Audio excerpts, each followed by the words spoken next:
I call the honourable the member for Hunter. And I thank you with great affection, Madam Speaker.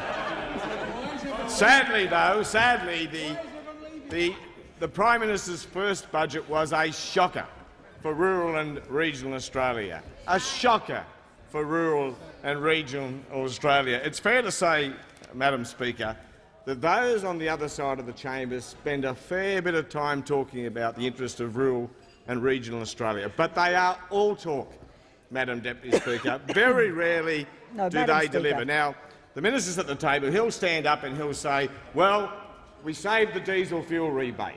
They saved the diesel fuel rebate, Madam Speaker. They create this straw man, and then we're all supposed to breathe a sigh of relief, or indeed thank them on budget night for not abolishing this important subsidy for rural and regional Australia. They'll tell you there's $100 million in the budget over 4 years for additional research and development in agriculture, but they took more than that back out, Madam Deputy Speaker, of research and development elsewhere and in areas which are critical to rural and regional Australia.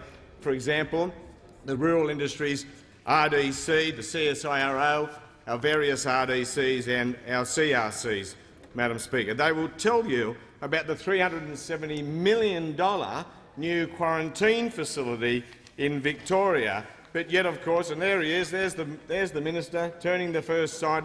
This was fully funded by the former Labor government, Madam Deputy Speaker.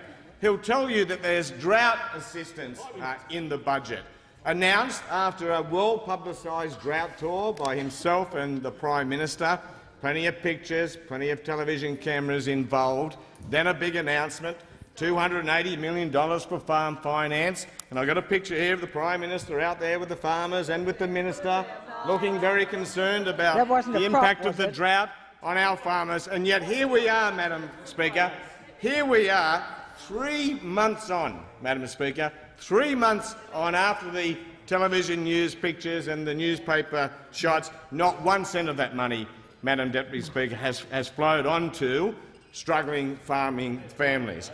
Now, Madam Deputy Speaker, there's a lot of debate. He'll also get up and say, oh, we had to do these things to rural and regional Australia because the former government left us with debt. Well, we don't have time for that debate today, and it's been prosecuted pretty well by others, including the Shadow Treasurer and the Leader of the Opposition. And we will continue to have that doubt, no doubt. No doubt in my mind that it's a confected budget emergency and these are unnecessary cuts. But there's one area which is absolutely uncontested, Madam Speaker, and indeed no one from the government has sought to contest it, and that is the fact that this budget and its tax increases and its funding cuts fall disproportionately on rural and regional Australia.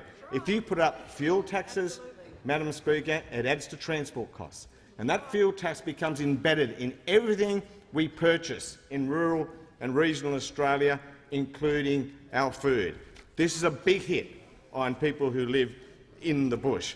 Of course, Madam Deputy Speaker, if you have a GP tax, it falls disproportionately because in rural and regional Australia we don't have as many GPs, there's less competition, therefore we have less bulk billing rates, and this will exacerbate that situation, Madam Speaker.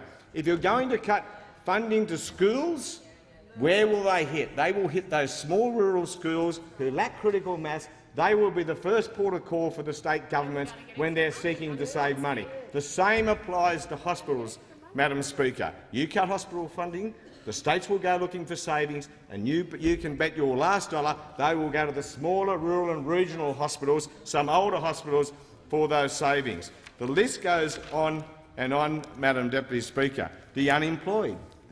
Madam Speaker, I'm sorry. The unemployed. These tough welfare crackdowns, which they think are popular over there.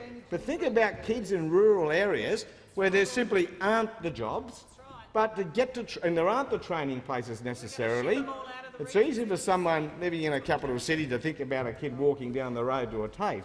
But in rural and regional Australia, the courses aren't always available, Madam Speaker.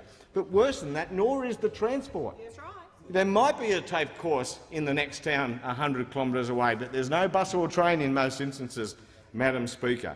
So this is a real hit on people who live in these communities. Now, there's a concept, an academic concept known as dynamic decline, Madam Speaker, and this is what they don't understand.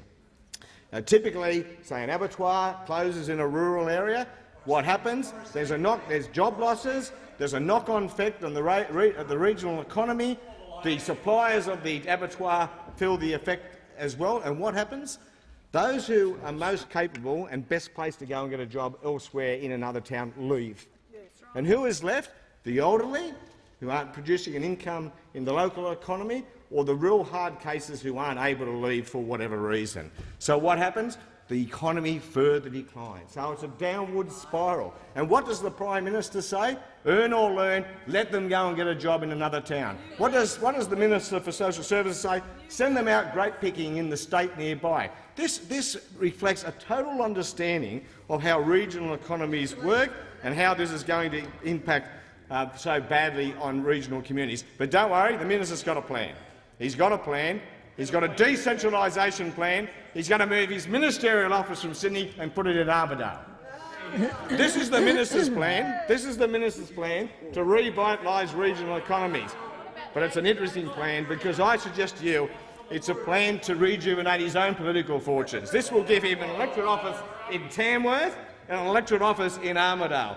Not a bad deal, I'd suggest to you. And of course, not only that, he's going to move the research and development corporations out of Canberra into the regions. Now, that sounds a good thing at first blush. Most people will say, oh, that sounds all right. Regional development corporations, let's get them out into the regions where they belong. For example, he'll take the fisheries RDC down to Tasmania. Sounds like a pretty good idea.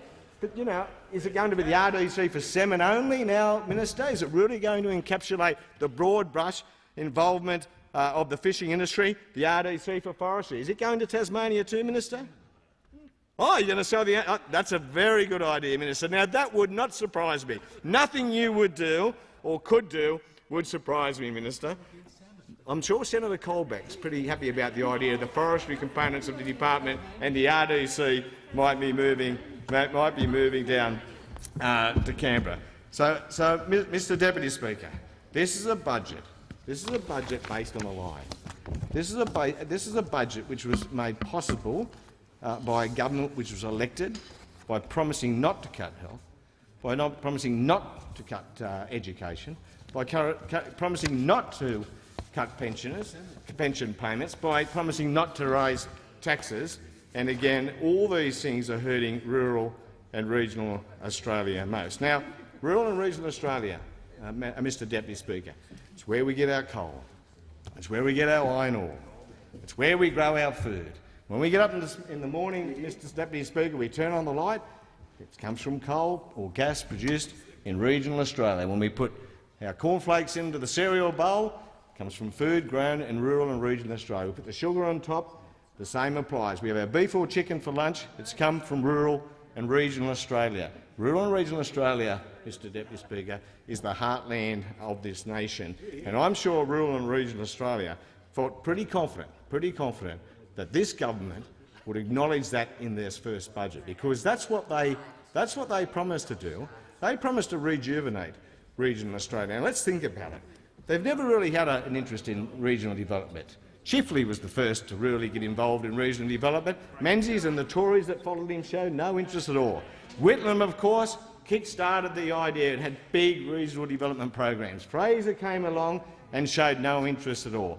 The Hawke and Keating governments, again, kicked off regional development with gusto. John Howard came along and all he knew was pork barroning. All he knew was pork barroning but produced no structural reform, which made no long-term impact on the economic fortunes of rural and regional Australia. And then, of course, the Gillard and Rudd governments came along. The member for Grayner in particular, the former member for Hotham, spent most of their time here pursuing the interests of rural and regional Australia, developing policy that produced structural reforms and were uplifting for rural and regional Australia. But yet on the other side, none of that. We've got a Deputy Prime Minister sitting here with regional development in his title, but I haven't seen much. I've seen some roadway announcements, projects were fully funded by the former Labor government, but I haven't seen any real plan. Mr Deputy Speaker, I've seen no real plan for a rejuvenation of rural and regional Australia, an acknowledgement of the economic contribution of rural and regional Australia, all we have seen, Mr Deputy Speaker, is a budget which hits rural and regional Australia, is bad for rural and regional Australia. Order. Call the Minister for Agriculture.